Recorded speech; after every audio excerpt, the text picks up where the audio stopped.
HOA. Karen wants to ban me from fishing in my own pond. It was a quiet Saturday morning, and for once I felt like I could truly relax. With a fishing rod in hand, a freshly brewed cup of coffee beside me, and the calm waters of my pond gently rippling in the breeze, everything seemed perfect. The world outside was silent just the way I liked it. My land, my pond, my rules. Or so I thought. Then I heard it, the dreaded voice. You can't do that! Karen snapped, her arms crossed tightly over her chest. I sighed, knowing exactly who it was before I even turned around.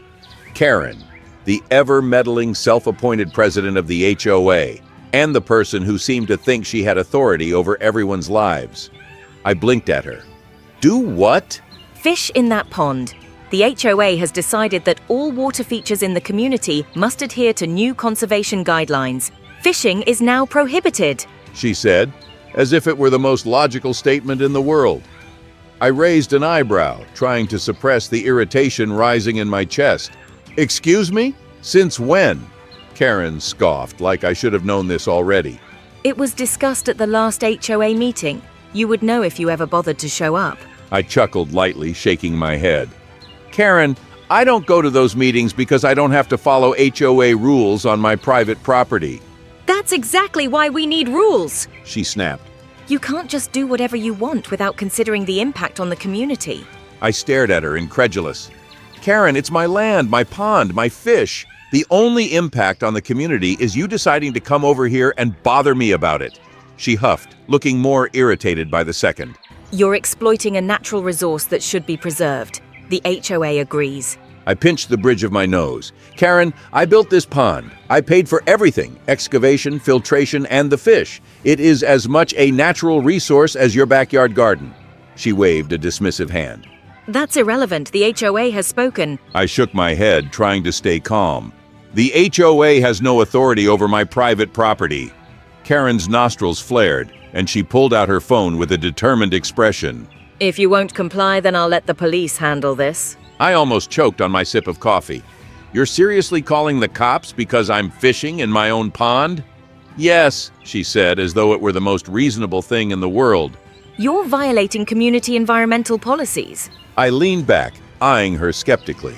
Karen, there is no such thing as a community environmental policy that applies to my private land. Ignoring my statement, she began speaking into her phone. Yes, officer. I'd like to report a neighbor who is violating HOA regulations. He's refusing to stop an activity that could harm local wildlife. He's being aggressive and dismissive. I let out a dry laugh. That's not even remotely true. Karen, you're stretching the truth pretty thin. She smirked, looking more smug than ever. We'll see what they say when they get here. I leaned back against the dock post, exhaling slowly as I shook my head. Karen, do you ever take a break from this? You know, just let people live their lives? She folded her arms tightly, eyes narrowing. If I don't enforce the rules, who will? The HOA exists for a reason, and we need to maintain order. If we let people do whatever they want, this whole community will fall into chaos. I snorted, crossing my arms. Chaos! Karen, I'm fishing, not hosting a rock concert or burning tires in my yard. Her lips curled into a tight frown. You may think it's harmless, but every small action has consequences. Overfishing could destroy the ecosystem in that pond. I gestured to the water, motioning toward the fish swimming lazily beneath the surface. There are dozens of fish in there, and I've only caught one today. Plus, I restock the pond regularly. If anything, I'm improving the ecosystem. She scoffed, dismissing my point. That's what everyone says until the damage is already done. I took a slow sip of my coffee, my gaze still fixed on her.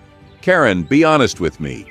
Do you actually care about conservation, or do you just like telling people what they can and can't do? She hesitated for a moment, her eyes narrowing before quickly regaining her composure. I care about this community. It's my responsibility to keep things in order. And yet the only order being disturbed here is my peaceful morning, I muttered under my breath. She rolled her eyes, clearly getting frustrated. You are so selfish. Typical. You don't even consider how your actions affect others. What if children see you fishing and think it's okay to harm wildlife? I rolled my eyes in return. Karen, this is not some public park.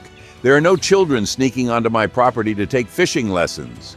Her eyes flashed. You don't know that! Oh, I do.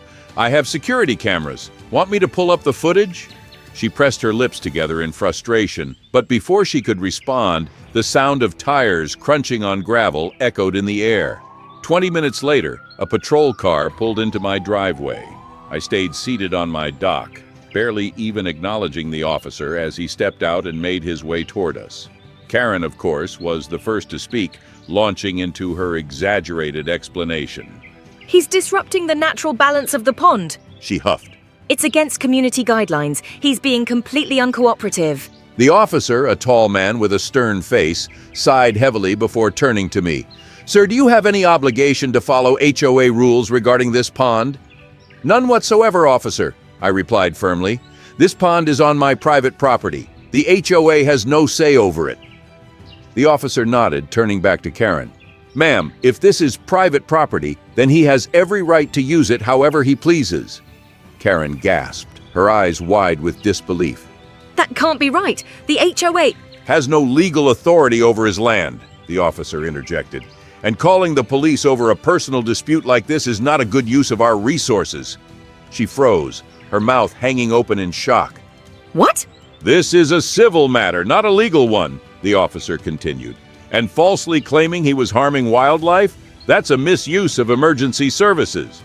He pulled out his notepad and jotted something down. I'm issuing you a citation. Karen's face turned beet red. You can't do that. I was just trying to protect the environment. The officer raised an eyebrow. Personal grievances don't override property laws, he said, handing her the ticket. Next time, don't call 911 for HOA disputes. She looked at the ticket in stunned silence, then turned her furious gaze on me. This isn't over! I smirked, enjoying the rare victory. It kinda looks like it is! With one final glare in my direction, she stormed off, the sound of her boots pounding the gravel growing fainter. The officer shook his head, a small smile tugging at the corner of his lips. I get calls like this more than you'd think, I chuckled. I believe it. She's got a habit of making a scene. He tipped his hat at me. Enjoy your fishing, sir. As I watched Karen disappear down the street, I leaned back in my chair and cast my line again. The water shimmered in the sunlight, the world around me settling into its peaceful rhythm once more. Maybe, just maybe, I'd finally get some peace and quiet, at least until Karen found something else to complain about. But of course, just as I was about to relax, my phone buzzed. I looked down at the screen and saw a text from my neighbor. Karen just sent an email about you to the HOA board. Brace yourself. I sighed, feeling the weight of inevitability pressing down on me. Of course she did. Moments later, an email notification popped up on my phone. It was from Karen, and it contained an entire list of supposed violations, including unapproved use of natural resources and failure to maintain the aesthetic harmony of the community. I laughed out loud, shaking my head in disbelief. You've got to be kidding me. Peace and quiet? Apparently it was just wishful thinking.